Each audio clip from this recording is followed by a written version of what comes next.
welcome back to a new video. I firstly apologise for the extremely bright pink top, but this is a video a lot of you guys have been waiting for. The true costs of running and modifying an Audi S5 the same as mine. So let's get into it.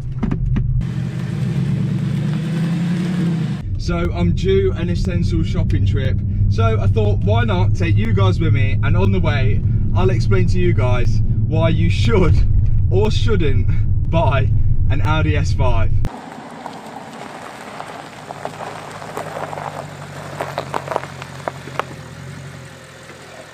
Now let's start with the initial costs of buying this thing, insuring it and taxing it. Wait, stop the video right there. This video has been sponsored by Skillshare. Skillshare is an online learning community for creatives where millions come together to take the next step in their creative journey. So I get a lot of messages from you guys asking how to start editing your videos and editing your photos exactly like mine. And like most things, I've learnt them online, which is why Skillshare is such a good place to start. It has classes for all different types of skill set, and most classes are under 60 minutes with short lessons to fit in with your schedule. There's thousands of classes on Skillshare for creative and curious people like myself and possibly you on topics including illustration, design, photography, video, freelancing and more. So if you're anything like me and you can't sit still for 5 minutes, then why not take the chance to discover a new skill? Now I'm actually taking a video editing class with Oliver Astrologer at the minute to make my videos become more entertaining for you guys. Now the first 1,000 of my subscribers that click the link in the description box below will get a 2-month free trial of premium membership so you can explore your creativity. So thanks for Skillshare for sponsoring this video, and also hit the thumbs up button if you liked a bit of random BMXing in the video. Right, back to me. So to buy this Audi S5, obviously it did not look like this before. If you haven't seen the whole project, I suggest you click in the top right hand corner now and watch it from the very start. But to buy it, obviously this is a crash damaged Audi S5. It cost me £5,000 and I claim that to be the UK's cheapest Audi S5, which it quite well is, really. I think there's maybe a few cheaper, but they are manual. So after buying it, the first thing you've got to do is tax it. Now in the UK, I know this might be a little bit different everywhere else you are in the world, but in the UK this cost me, I think, £550 for the year to tax it, which is quite expensive comparing it to something like a Fiat 500, which would probably cost you nothing or £20 or so. Insurance, now this is a big one. I get asked about it a lot because I'm quite a, well, am I a young driver? I'm 26. Is that still classed as young? I don't know. I'm 26 and obviously the car's been modified quite heavily. Now who should you go for insurance? Now I go for Adrian Flux, and I think insurance cost for around this was about £1,200, like roughly, and obviously it's going to really vary depending on where you live and the age and your convictions and that sort of stuff. So what about fueling it?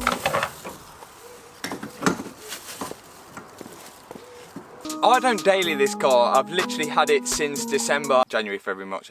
I've had this car for about 4 months. I literally drive it on the weekends or for a bit of fun every now and then. So as you can imagine, when I do get to drive it, I like to put my foot down and drive it properly, which is why I average about 18 miles per gallon, as you can see here. But with that being said, I don't think you're going to buy an Audi S5 for the fuel economy, really, are you? So right, now let's move on to the maintenance costs. I think we'll move to a different location for this as well. Let's head one step closer to the shops.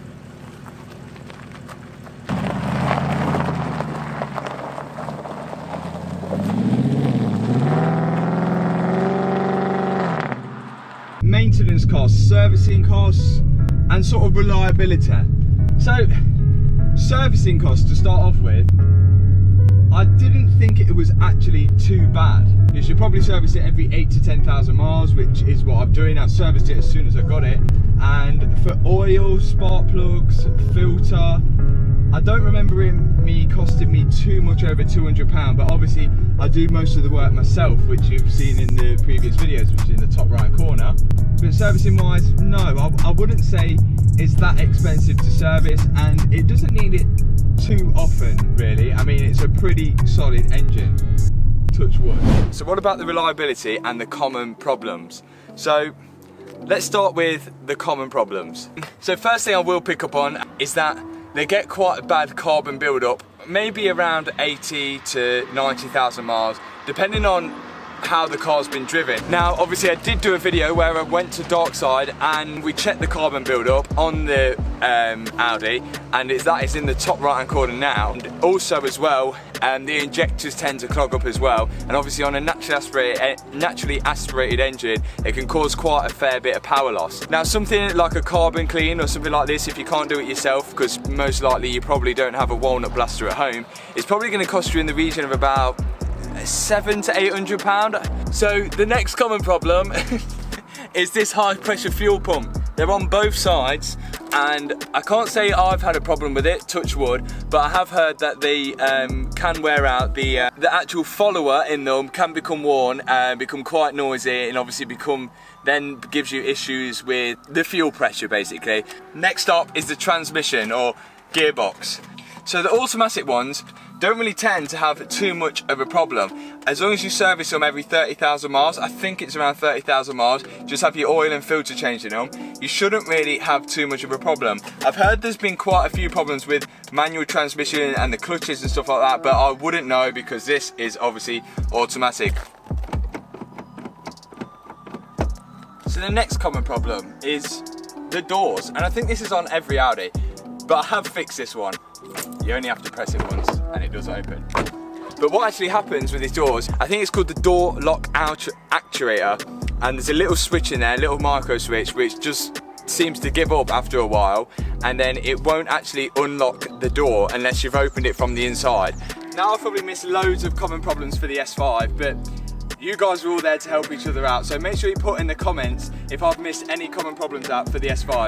Oh, one I think I've missed is, a lot of people say the timing chain on these are bad and the guides are bad. Well, I've never heard of anyone with an S5 of this year really have that issue. It always seems to be the older models, like the S4s, the older S4 ones, but not on this model. I think they actually changed it. I could be wrong, could be corrected, let me know. Another common fault is the control arm, the suspension control arms. Obviously the top two on the top and the lower two on the bottom. I ran into this problem which needed to be changed when I bought the car because it was knocking like hell. Turns out they're pretty common to go. The rear is about £80, that's for one, and the front middle was about £40 for one. So really we should be getting on to how much I've actually spent on the S5, on modifying it, fixing it, repairing it and everything like that, and whether you should or shouldn't buy one. So let's get on to that.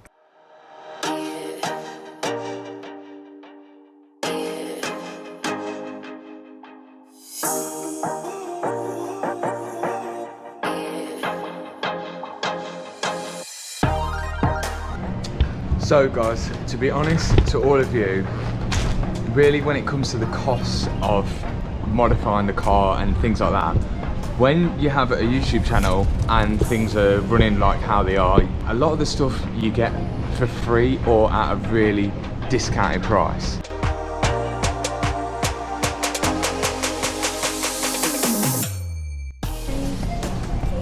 So one of the first modifications we did on the S5 was the brake upgrade, which to be honest it cost me I think £500 for the RS style brakes. We then had to buy new alloys, which I think, if I'm right, cost me around £400, but I can't remember exactly. I then had to buy 4 new tyres, so let's say around £600–700 quid or so. Then it was the coilovers, so the BC Racing coilovers, which I think are usually around £800. Now, if I'm completely honest with you, again, I got obviously a massive discount off these, so I can't actually remember how much I paid for them.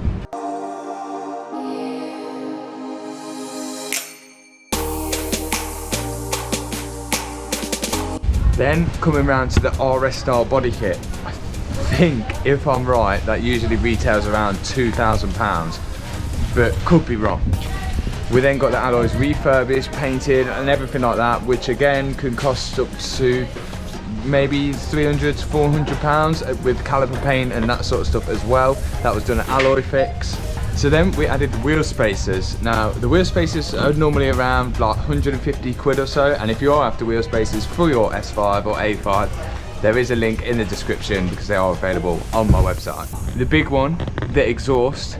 So the exhaust, I think, was just around £200. Really cheap modification if you're comparing it to something like a performance exhaust, which will cost you way over the £1,000 mark. And obviously the wrap on the car. Now a lot of people ask me how much wrap do I use. Well, I didn't use the full amount, but I always order 25 meters, and 25 meters of wrap usually costs around 500 quid depending on the quality and everything like that. My one was Hexis, and obviously I've wrapped it myself. If you haven't saw the video, top right hand corner. That was pretty much it for modifications. There's not actually too much to make it look like what it was. I probably missed something out, but let's carry on with the rest of the video.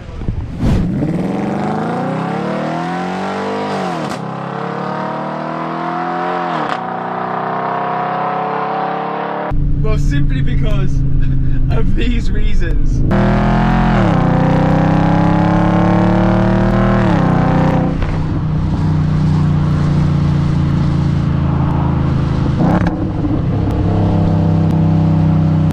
This car is just amazing to drive. It's honestly my most favourite car I've had driving wise. I mean, it revs and revs and revs. It may not be the quickest car I've probably had, but the noise of it is just amazing.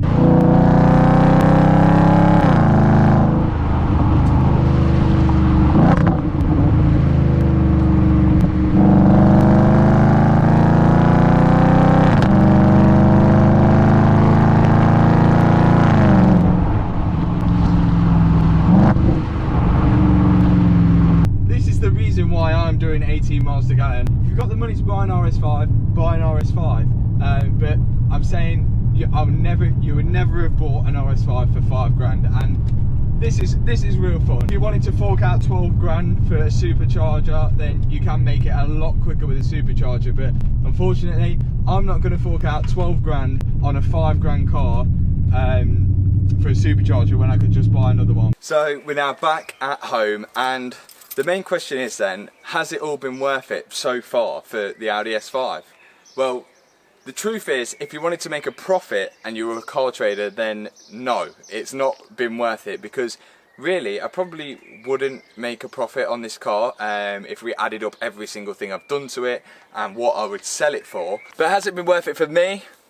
100%. This car has been so fun to do, drive, make videos on, and it's quite easy to get parts for them. A lot of people do stuff for the S5. It's quite a modifiable car, but hopefully this video has summed up sort of the general costs of this car and the maintenance and everything like that. And if you're looking at buying one, maybe this is sort of maybe changed your mind or gave you a bit more of a push to buy one. So hopefully you've enjoyed the video, and most of all, don't forget to hit subscribe, and if you're already subscribed, hit the thumbs up button because it really helps the channel out and it helps me out as well. So thanks for watching the video. Peace out.